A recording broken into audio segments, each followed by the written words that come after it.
This is America on the Road, named Best Radio Show by the International Automotive Media Conference, and now in its 29th year on the air.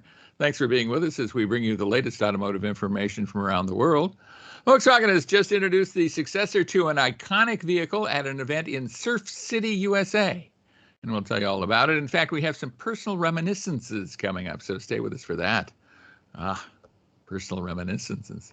America on the Road is brought to you by drivingtoday.com, yourtestdriver.com, emlancy.com, which is the publisher of my latest book, Dance in the Dark, and Mercury Insurance. If you're looking to save some money, you should switch to Mercury for your auto and home insurance. Californians save an average of $670 with Mercury. So imagine how much you could save. Get a quote today at drivingtoday.com/auto insurance. That's drivingtoday.com/auto-insurance. I'm Jack Nerad. With me is guest host Matt DiLorenzo. Matt is the author of the new book, How to Buy an Affordable Electric Car, a Tightwad's Guide to EV Ownership. Matt, welcome. It's great to have you on the show. It's really great to be here, Jack. We always love having you, Matt, and so it's a welcome opportunity. Unfortunately, Chris Teague, who usually co-hosts, has some illness in his family today, so we hope that resolves itself successfully, but we're glad to have you on the show, Matt. And each week, of course, we talk about cars, the car industry, and how you can get the most for the money you spend on cars. We review a couple of vehicles each week. Here's a little tantalizing stuff about what's coming up in the news. If you expect the price of electric vehicles to come down to the level of conventional gasoline vehicles soon, well, don't hold your breath. The chief executive of a major global automaker says it's going to take a while, and we'll have details on that coming up. Maybe there's more than one automaker that's saying that, huh, Matt? Yeah. GM has something to say add about that too, huh? Yeah, sure. In the True Crime Files Automotive Edition this week, a French lawyer says he's about to file criminal charges against a major automaker over faulty engines. Criminal charges, that's kind of cool. Two other big car companies, one based in the United States, have just been required to pay major fines for violating fuel economy regulations. We'll have more on both of those stories coming up. Of course, reviewing cars is one of the things we like to do best. And Matt, what vehicle would you like to tell us about this week? I got to give you the heads up on the Volkswagen Jetta GLI Autobahn Edition. It's kind of a little throwback Euro sports sedan. A lot of fun to drive. I bet it is. My oldest daughter has a Jetta. She's had it for a long time, and she enjoys it. So we'll see how an updated version is. The Nerads drive old cars. That's what we do. I will be discussing a vehicle that I tested for hundreds and hundreds of miles, both on the road and in the silt and sand near Indio, California. It's the 2023 Ford F-150 Tremor. Of course, that's one of Ford's specialty off-road trucks, and arguably the best value among them. Maybe Matt has a different opinion about that, but we'll get that later. I have a detailed report in the road test segment coming up. We have a very interesting guest for you this week, too. Thomas Sondej is a product expert with Toyota. I recently had the chance to talk with him about the new hybrid version of the Toyota Corolla Cross, their small crossover utility. I'm certain you'll enjoy what he has to say. Very knowledgeable about vehicles, certainly. Product expert at Toyota. But before we do anything else, we'll bring you up to date on some of the most important auto-related news from around the world. And I guess this Volkswagen ID.Buzz, the successor to the Volkswagen microbus, is a hot ticket. It's just been introduced in Huntington Beach, California, which claims to be Surf City. I think Santa Cruz, California also claims to be Surf City, but they can argue that out. What's your overall take on the American version of the ID.Buzz? It'll be interesting to see. I view the microbus as being small, fun to drive. This thing's big. I mean, the 3-row, they're holding it out for, it's the size of a big minivan. So, when I first saw the original 2-row ID.Buzz, I was really, really excited because I thought, not everybody needs 3 rows, and it's kind of a throwback vehicle and but they decided to wait, and they want to do the 3-row one here first. No word on whether they're going to offer the 2-row. So I'm not as bullish on the bully, as it's called in Europe, as some may think. I just think it's going to be expensive. It's going to be big, and it's not going to be here till late next year. It's a 2025 model. So I'm getting a little tired of the waiting game for a lot of this stuff and all the promises. So Right.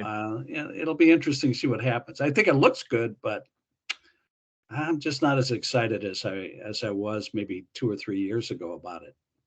Interesting. I'm less worried about the bigness, but I am worried about the price. That's for certain. I mean, one thing that the old Volkswagen bus had going for it, and I had a 1968. I drove that up to college. I went to Michigan State for a few terms, and I would drive it back and forth between our house, in suburban Chicago and up to Lansing, up to East Lansing all the time. And it was an amazing vehicle in so many ways. I remember going on a ski trip one time, and I think two cylinder banks of its four-cylinder engine just totally quit.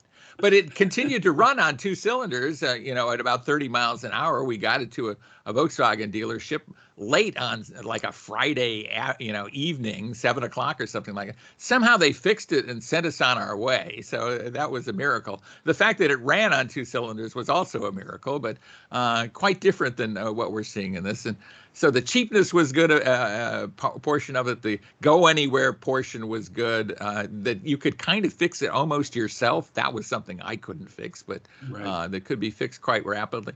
And none of those are going to be in this vehicle. But I sure do like the styling. I don't mind the three-rowness so much because I've had plenty of three-row vehicles in my time. Price is going to maybe be an issue here, but it Well, sure looks if cool. you think about it, old boomers who are nostalgic for the original bus are probably the only people who can afford this new one. Right. It's not going to be 20 somethings, you And you know? say something redundant because you said old boomers, and by Yeah, all definition now, boomers are all old. boomers are old, right? So This is we true. get This is that, but it's true. going to have a bigger battery pack. It's going to have some things that Right. that look like kind of the old Volkswagen buses that we had, And it's and going to have the microbus's top speed of 90 miles an hour. yeah. Well, I didn't have 90 miles an hour. It was more like 65, and you could have Oh, put a okay. brick on the accelerator pedal as your cruise control because it wouldn't go any faster than that. Right. And it also was very subject to the winds. And there were a lot of Yeah. Midwestern winds in the winter when I was driving that thing. And I'll tell you, you had to kind of edge it into the wind, almost like you were, at the wheel of a sailboat, with that thing. Well, So you'll have it's plenty interesting of stuff. road hugging weight with that battery pack. Yeah. And then also they're going to offer an all-wheel drive option, which will be good. Yeah. You And know, some 300 horsepower, something like that, I think, right? yeah, yeah.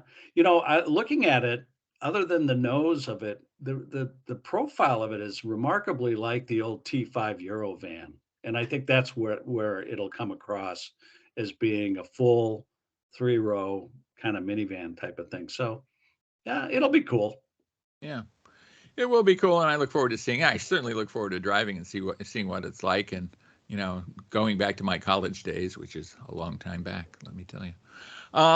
So we were talking about EV cost parity, when it's going to reach cost parity with internal combustion engine vehicles, and don't hold your breath was was what we said, and it's probably right because I don't think I could hold my breath until 2030 or beyond, right?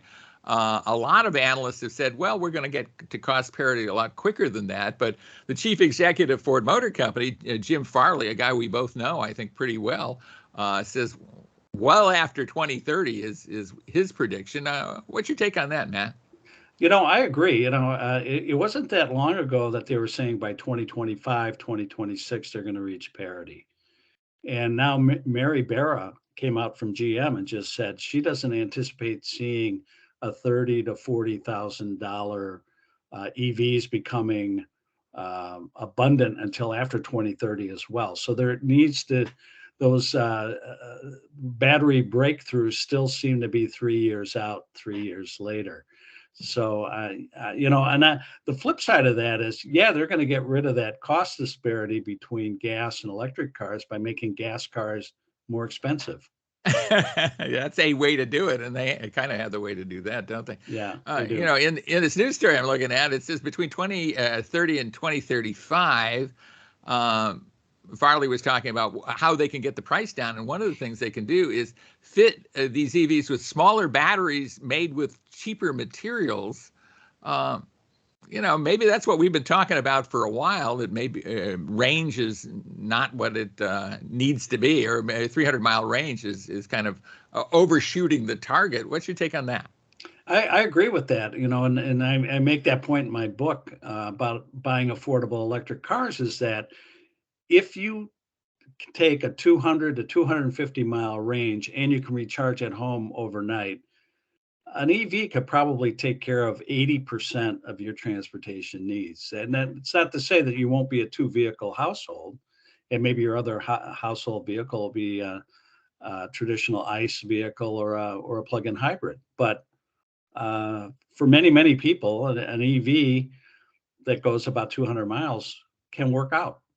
Yeah, I think what you say makes a lot of sense. That if you're a multi-vehicle household, having one electric vehicle makes all the sense in the world.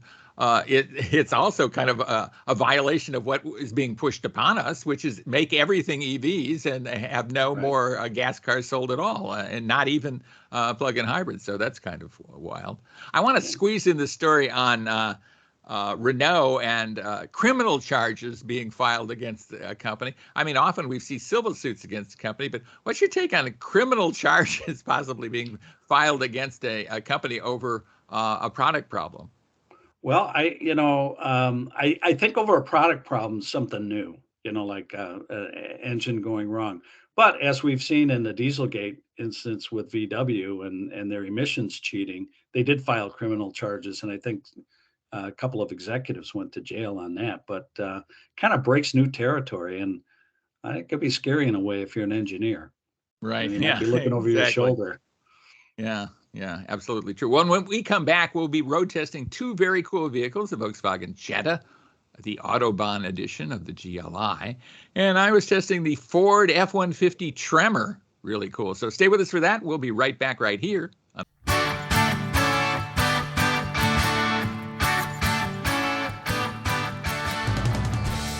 Welcome back, everybody, to America on the Road with guest host Matt DiLorenzo. This is Jack Nerad with you.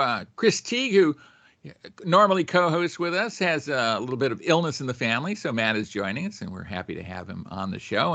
And Matt, you've got a really interesting vehicle to talk about, a vehicle I've liked a lot for a long time, not expensive. All of those things are good. Tell us about it. I had an opportunity to drive the Volkswagen Jetta GLI Autobahn edition. And, the GLI is kind of the GTI or the more performance oriented version of the regular sedan. It's a lot of fun to drive. I mean, that's one thing, even though VW is making this headlong push in electrification, they still know how to build pretty good handling European sports sedans and hatchbacks. And that's the Jetta GLI in spades. It's just really a lot of fun to drive and comfortable too. The Jetta has kind of grown. It's not this little tiny compact. It really kind of straddles the segments between compact and mid-sized cars. So if you're looking for a mid-sized family car and you have, a couple of kids, the Jetta will more than accommodate you and your family. And it's not. It really is a good-looking car. The Autobahn edition or GLI has kind of sporty looks to it. You can get a black package that gives you black wheels and a black roof. It has these red sporty accents around the front brake ducts, and it's just really a cool-looking car. And then when you get inside, it's plenty comfortable, great steering, nice seats. And the other thing that I really have come to appreciate it, and I drove the Golf R, that car has a lot of touch screen and haptic, buttons, which I don't like because you don't get much feedback from them when you're using them. This Jetta is a little bit older, so it's got conventional controls for the heating and air conditioning. The radio controls are really easy to use. It's just a very comfortable, fun car to drive, and I enjoyed it a lot. Yeah, I like that car a lot too. The performance is quite good. I mean, it's not supercar performance, but it's No, certainly fun to drive.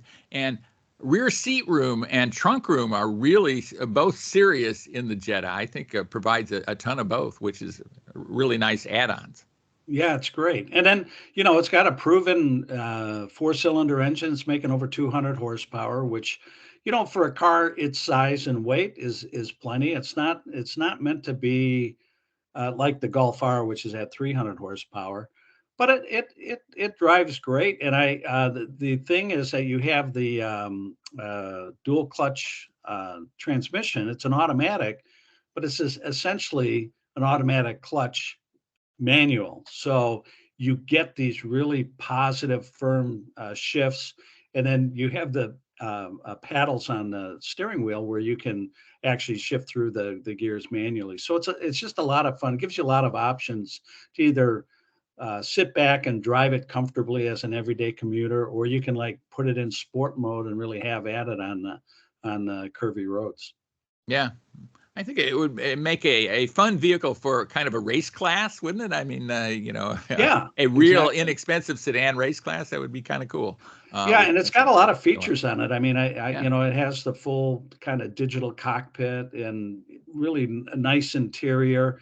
And the price on it, what won't break the bank, it's like $35,000. And when you consider that an average car now costs $45,000, it's a pretty good deal, considering all the room and performance you get for the money. Yeah, I mean, we're cruising up to the point where an average car transaction price is going to be right around $50,000. Probably will be this year. So Yeah, something that's $15,000 less. I mean, that's a significant savings over what the typical person is paying for the typical vehicle these days. It's kind of amazing. right. And you're getting a lot of car for the money. I mean, the thing's got, 18-inch wheels and a nice leatherette interior and really, uh, uh, you know, state of the art safety.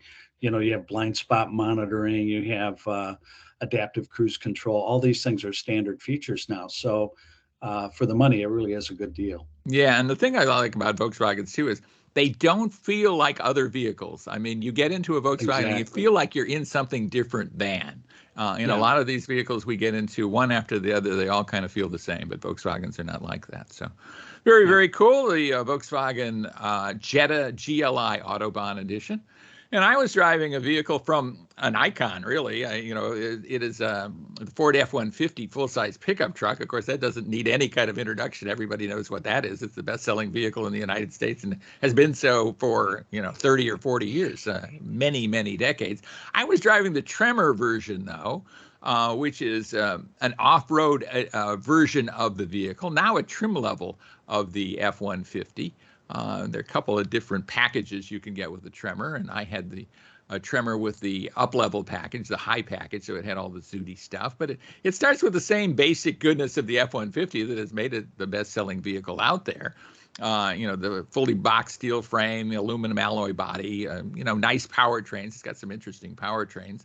And then they do stuff to it that makes it a much better all-terrain vehicle. And it's one of several. I mean, there's the FX4, kind of the bargain basement of the off-road F-150s, and then the Raptor, which is beyond where we are with the Tremor, and then the Raptor R, even another $30,000 beyond that. So I think the F-150 Tremor is maybe the most well-rounded of all of those. Do you agree with that, Matt?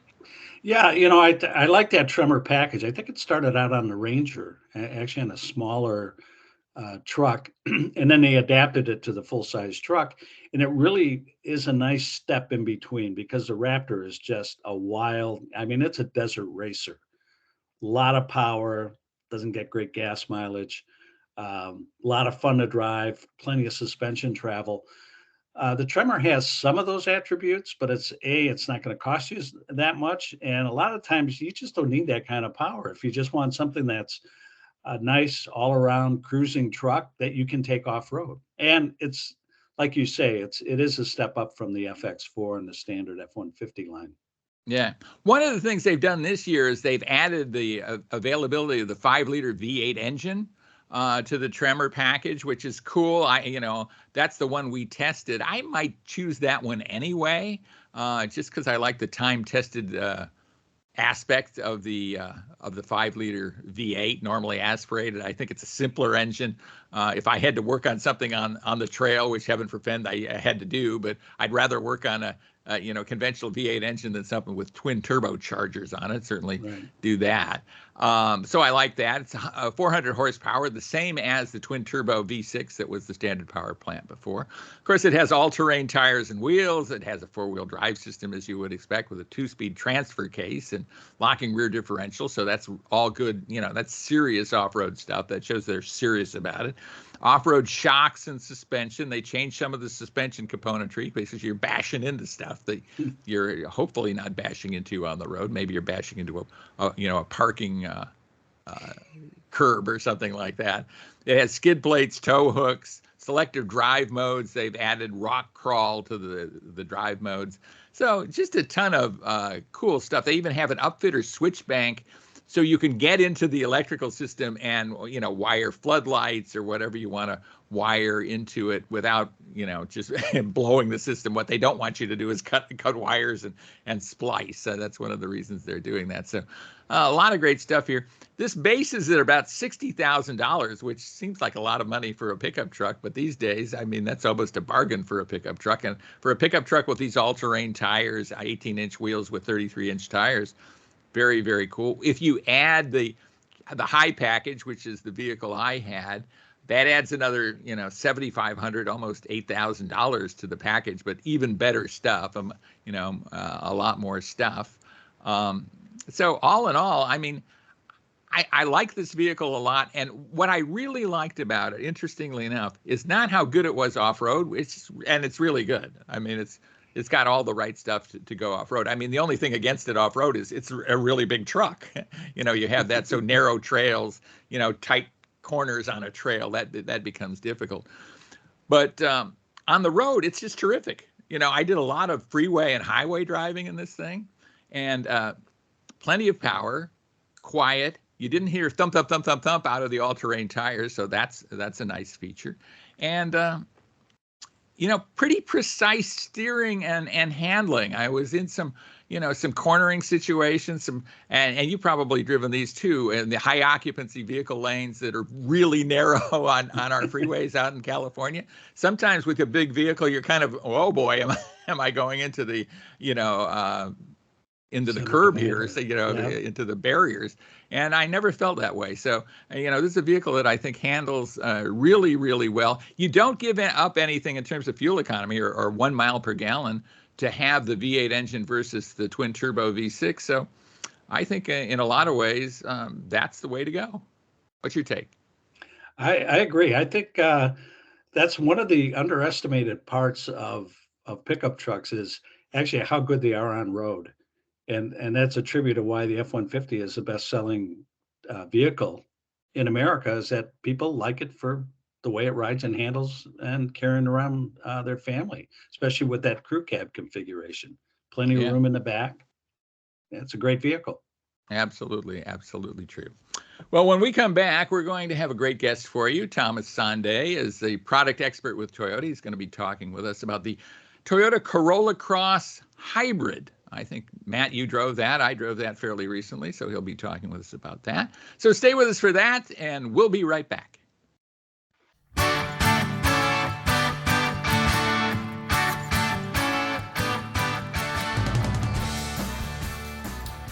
Welcome back, everybody, to America on the Road. Jack Nerad with you in Carlsbad, California, where we're having the opportunity to drive two really cool Toyota products for the first time. And with me is a Toyota product expert, maybe the Toyota product expert. One of. Thomas Sondej. Thanks so much for being with us. Well, thank you for having me back, Jack. It's nice to be able to sit and talk with you again. And we have two wonderful vehicles we're showcasing here. We have the Prius Prime and we have the Corolla Cross Hybrid. One great thing about these vehicles is their hybrid powertrain is all about performance. So both vehicles have a 2-liter engine. Both vehicles have our 5th generation hybrid system. And it's all about performance. Gone are the days with us where you need to sacrifice performance for that hybrid efficiency. These vehicles have both. Yeah. I think that's a thing that maybe doesn't necessarily compute to people who have not driven hybrids or the most recent hybrids. They're thinking fuel efficiency, but certainly not fun to drive, certainly not performance. But that's quite not true these days, right? Absolutely, absolutely. While efficiency was still taken into great consideration with the drivetrains of these vehicles, performance was number one. And our fifth generation hybrid system that's featured in both these vehicles, along with the new Corolla sedan, performance was number one. We wanted to increase performance. We wanted to increase the overall fun factor in driving, the acceleration feel, and that is really showcased well in both of these vehicles that we have here. Yeah. Let's dive into the Prius Prime. Number one, what model year is this? A 24 model year or a 23 model year? It's a model year 23. 23 Prius Prime. Correct. So plug-in hybrid for those people who don't know that Prime nomenclature, but tell us about it. Well, the 2023 Prius Prime is all new, so it's been completely redesigned. It shares a lot of characteristics with the Prius, the standard hybrid grade of it, but there are a few standout features that separate appearance side. So from the appearance side, we have 19-inch sweepback wheels on the XE and the XSE higher grades.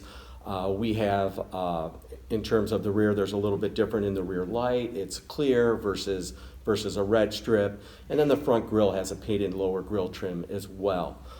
Interior, we have red accents on the interior that separate it from the standard Prius. But one of the great things here that we really focused on with Prius Prime was performance. So our EV range, which everybody wants to know, and last time you asked me and I couldn't share it with you, but here today, this time I can share it with you today. So EV range is up to 44 miles, and that would be our SE grade, so our lowest level grade, with 17-inch wheels. And that would be 44 EV range, and then the XSE and XSE Premium, they jump up to 40 miles, almost close to 40 miles, and that's with 19-inch wheels. And we're coming out of 25 with the previous generation of Prius Prime. That's a big improvement. But even as exciting as that is, more exciting is we're jumping about 90 horsepower on the vehicle, on the engine side, the horsepower, combined horsepower with the gas engine and the hybrid. And the acceleration of the vehicle is just simply... So you have this added performance, significant added performance. I mean, you're almost doubling horsepower. It's probably an 80% gain in horsepower or something like that. 75. 75%, okay. My internal math, not too bad. But at the same time, you can drive this thing maybe all electric during the week if you commute back and forth, 30 miles back and forth to work, for those people who are still commuting. You're maybe under electric all the time, and then when on the weekends you want to go to grandma's house, 200 miles away, then you have that opportunity. That's the beauty of plug-in hybrids, is you don't have any type of range anxiety with it because you don't have range limitations. There's always gasoline. There's a network of gasoline. And once you come out of that EV range, the car just operates like any other hybrid.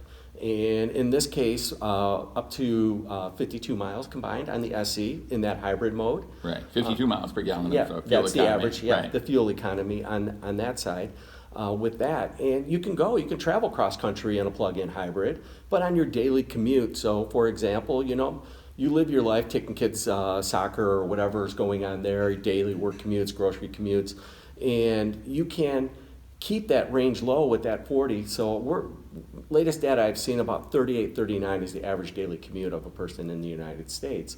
So even the 40, we're covering that. And then the vehicle is easy to charge. It comes with a 120 volt cable that you can just plug into your standard garage outlet. And yeah, it takes a little bit longer to charge, or you can have a level 2 charger installed at your house, which will give you a 240, and it increases it more by about 4 hours for a full charge on the level 2. Or you can plug in at the wide network of available public chargers as well, and continue with that range, and not have to worry that, hey, if something happens, you still have that hybrid mode you can jump into. Yeah, and this is a good-looking vehicle too, isn't it? I mean, it really kind of knocks your socks off. Outstanding. I'm going to steal our executive vice president's word. It's sexy. So style was very important when we set out to redesign the all-new Prius. The two number one big points we went after were style and performance. So it needs to be appealing, and it is. It is sexy. It's very sleek. It's a one-motion silhouette. 19-inch wheels. A lot of great things with it on the exterior and interior. We've improved the interior. It's a much more ergonomic friendly interior. It's much more comfortable. It's very quiet when you drive in the vehicle as well. So there are a lot of great improvements. Yeah, a little more mainstream, I think, from the interior side to the good, right? Absolutely. It's just not a kind of as outer spacey as maybe previous Priuses were. Yeah. I mean, a lot of people, they always ask us, are we appealing to the old Prius customer? And yes, we are, because you know what? Why doesn't the old Prius customer deserve a sexy car, a fun car to drive as well? But more so than that, we're also trying to appeal to a new audience. We're trying to bring the Prius into a new group of people and introduce them to what Prius is. Pioneer to that, hey, you can have a hybrid today, be good for the environment, be good for everything that's out there, and still be fun to drive. Yeah, I can't wait to drive with him. Yeah. I'm going to drive it soon. I mean, maybe as soon as this interview is over, I will be driving. I hope you do. Yeah. Let's shift over to Toyota Corolla Cross Hybrid, Yes. the other vehicle introduced here. Corolla Cross has been a giant home run for Toyota, a small, compact, I guess, sport utility, just flying off the shelves, as they say, but now a hybrid version. Tell us about that. Yeah, absolutely. So we're really excited to finally retail the Corolla Cross Hybrid here this summer. And the focus of the Corolla Cross Hybrid obviously is the performance side as well. It only comes in sport grades, S, SE, and XSE. We also offer some great sport enhancements, so it does have a sport-tuned suspension, which is just enhanced shocks and springs that boils down to over the standard gas version. We've given it all black badging around outside. We've given it a special smoked front Toyota emblem badge on the side. It is the coolest of the Corolla Crosses. There's no doubt about that, It right? is, and it is a pleasure to drive. The acceleration, 196 horsepower with the all-wheel drive system. Well, it comes with standard all-wheel drive, 196 horsepower. So that's a kick up from the non-hybrid, Yeah, right? 169. Yeah. So we're jumping up from 169 to 196. But also we're having that wonderful electric acceleration of that 5th-gen hybrid system, the 2-liter engine, gas engine in that vehicle as well. That really improves that acceleration feel at all levels. Plus, the way we offer it from the lowest S grade to the highest XSE grade with options, we have something for everybody. We really do. You can get that base, easy entry level, hey, this is my first car, I want to keep the cost down. Or you can really upfit it and have soft text trim seats, JBL standard audio. We have wireless Apple CarPlay, wireless Android Auto. We have available moonroof, available power liftgate. So we have some wonderful options to really keep it convenient. And also, one neat thing about the Corolla Cross Hybrid that most people don't understand is it's one of the very few vehicles in that compact segment that actually has rear vents, heat vents, HVAC vents. So even the people sitting in the back seat can be really comfortable. Yeah. It's a terrific vehicle all the way around. I think, when I first saw Corolla Cross, I think I was on the launch. I think it was in Texas somewhere. Yes. And I went, they're going to sell a ton of these, and that has come to be the case.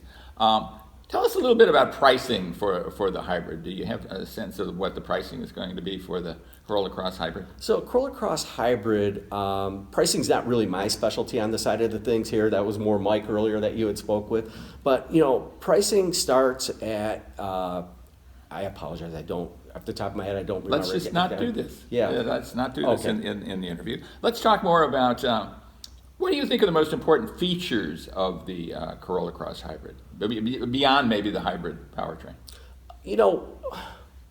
It's an entry-level compact, SUV. So we're probably looking at a younger buyer. Younger buyers are connected to their phones.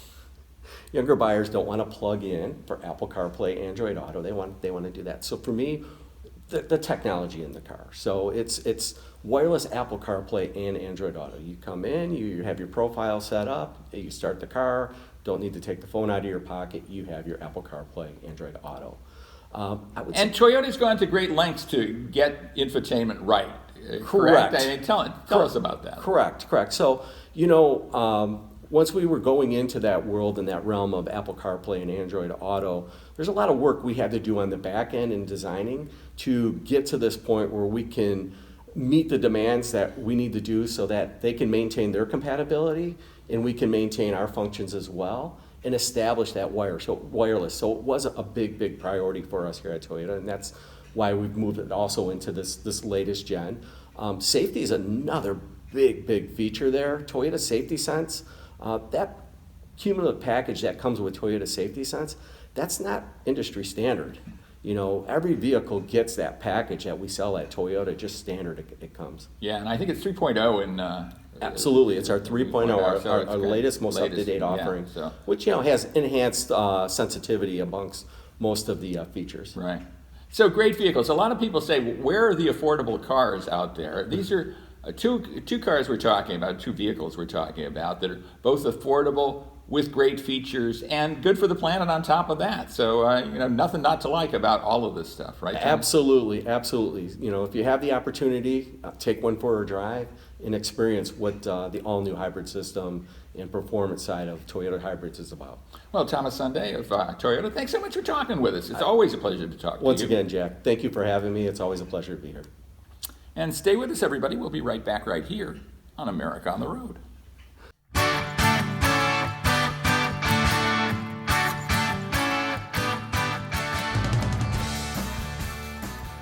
Welcome back to America on the Road with Matt DiLorenzo. This is Jack Nerad back with you. And thanks so much for staying with us through the show. We think we've had a good one this week, and we appreciate you joining us on America on the Road. We appreciate Matt DiLorenzo substituting as co-host. He always does a terrific job. He's got a great book. Remind us of the name of your book, Matt.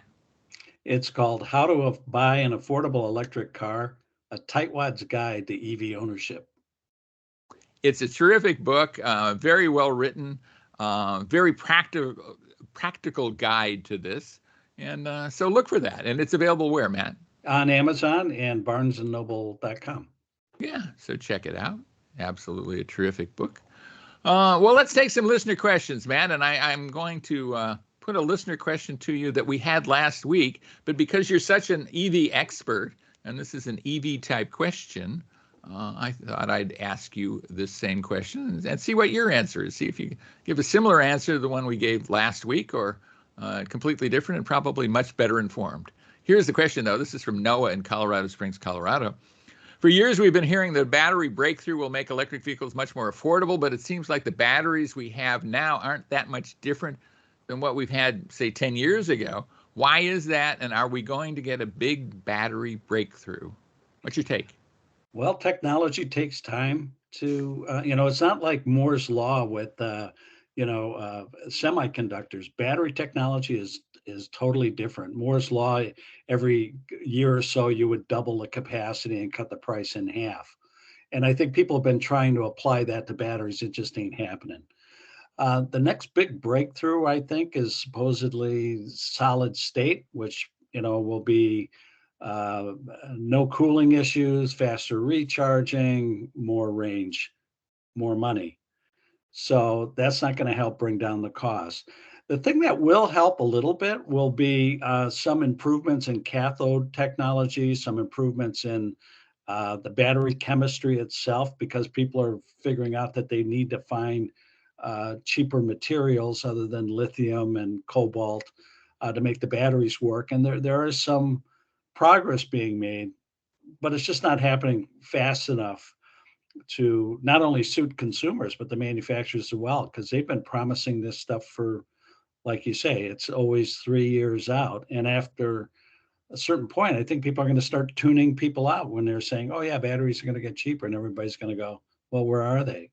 So there is promise, but at this point, it's just that, promise. Yeah, we really haven't seen electric vehicles get much cheaper, have we? They've done nothing but get more expensive, I think, largely. So we'll just have to see how that unfolds. But like you say, it's not going to be like the invention of the light bulb and suddenly we have something that's completely different. I think it's evolution rather than a revolution going on.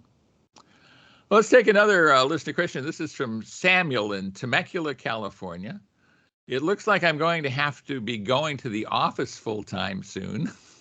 Wah, wah. So I'm looking for a cheap commuter car. I will be just driving it back and forth to work, maybe 40 or 50 miles round trip every day. That's a fairly normal Southern California commute, I guess. Do you have any recommendations for me? What you got, Matt? I got several. I think any number of compact cars available on the market today would fit your bill. A lot of them get 30 miles per gallon plus, and a lot of them cost less than $30,000. I think a lot of people, they look at a car and they say, I want to get an SUV. Well, you're automatically going to be paying $5,000 to $10,000 more than a comparable traditional sedan. So, if you're looking for something affordable, buy the things that people aren't interested in, and they're not interested in traditional sedans right now. And you might look at some older electric vehicles or hybrids, plug-in hybrids. That would also be a pretty good option for you. I mean, I think one of the ones to look for would be an old Chevy Volt. The thing would go 50 miles on electric charge and then still get, 35 to 40 miles per gallon. So those are my suggestions. Yeah, those are, I think, very good recommendations. One or two that I would bring up too are vehicles we talked about on the show. One is the one you reviewed is the Volkswagen Jetta. Pretty inexpensive, nice fuel economy, fun to drive. Kind of even more than you need as a commuter car, but it would be a nice one certainly. And if you bought one that was a couple years old, you could save that depreciation on the vehicle, so that's a good one. And the Toyota Corolla Cross that we talked with Thomas Sondej about, particularly in hybrid form, but maybe not in hybrid form, depending on how you're looking at it. That's a quasi SUV. It's a small one, but more like an SUV than just a hatchback. So a little more room, a little more presence, I guess. I think that would be a fun vehicle to have, nice vehicle to have to commute in and get high fuel economy and not cost an arm and a leg. Yeah, sounds great. Those are choices out there.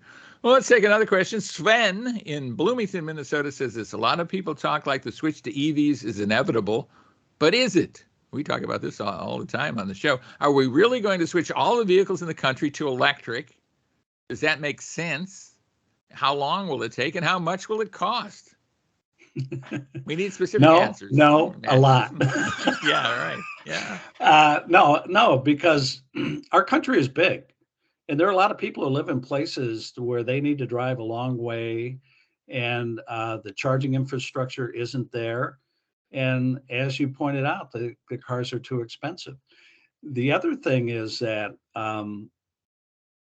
as we try to make this transition, fuel economy regulations on gas cars are getting much more stricter. Their prices are going to go up. So we're not necessarily going to get cheaper EVs. We're going to end up with more expensive gas-powered cars, and people are going to hang on to their cars. You can't make 230 million internal combustion engine cars disappear overnight.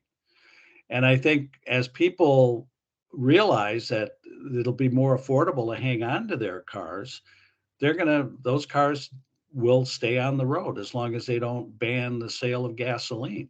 So that a wholesale change is just not in the foreseeable future. You'll see a big percentage of new car sales being electrics, but not all cars will be EVs.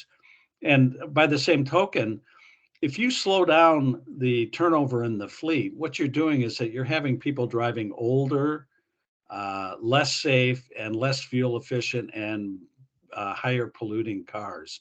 And I think that that's also an unintended consequence of this headlong rush into EVs, is that we're basically stopping the clock on the advances we've made with the internal combustion engine, which, it shouldn't be the case. I mean, we have seen so many unintended consequences of so many government regulations that are well-meaning, but then turn out to not really help. And we're looking at not just a few years off in the future of a turnover to the majority of cars even being electric, or even a majority of cars being sold, new cars sold being electric, but we're looking for, maybe a decade for that to happen. Certainly regulations would point to doing that maybe a little quicker than that, but something like that. And then turning over the whole fleet, as you say, there are millions of cars, hundreds of millions of cars, a couple 100 million cars anyway, in the United States. And in a lot of ways, by forcing car prices to go up, we're making those used cars more valuable, right? So they're going to stay in service longer. We've already seen the fact that the length of service for a car is much longer than it used to be. They're not getting junked after 10 years. A lot of them are still in service 20 years later, including vehicles in my household. So Right. kind of silly to expect that this is going to, and then you look at how much effect is this going to have on global climate change if we're not really changing the fleet? No. It's kind of a silly thing in a lot of ways. Well, Yeah. I want you to talk a little bit more about your book, Matt, because I want people to understand exactly what you get across in your recent book. Well, I think despite the fact that we won't all be driving electric cars can serve your needs. But the question is, why do I want to pay $60,000 for an EV when there are some that are out there that are less than $50,000? And so that's why I wrote the book about, if you really want to buy an affordable electric car, there are some options. And what would that be like? What's going to be, insurance is going to be like. What are the maintenance requirements? Even though you don't have to take it in for oil changes, you still have to do things like rotate your tires, things like that. So I think there's a lot of misconceptions and lack of information out there on what it's like to own an electric vehicle. And I hope to address that in the book. Right. And it's a terrific book. It looks just like this. I'm going to hold this up to the microphone for those of you who are listening on radio or podcast. But if you're listening and watching on YouTube, here it is, or on Rumble for that matter, How to Buy an Affordable Electric Car, Tightwad's Guide to EV Ownership. So look for that. If you're looking for books on a completely different subject, check out my new book, Dance in the Dark, a crime thriller inspired by true crime. Look for that. It's on Amazon as both a Kindle edition and as a paperback. Of course, if you like America on the Road, don't just listen to us, and we are pleased that you do, but pass it on to somebody else who might like it if you would. Listen on the radio station where you hear this each week, and pass that information along to folks. And we'd love to have you check out our podcast available. As I say, we do a YouTube video version of this as well. So look for that. And join us again next week for another edition, or join us again next time, I should say, for another edition of America on the Road.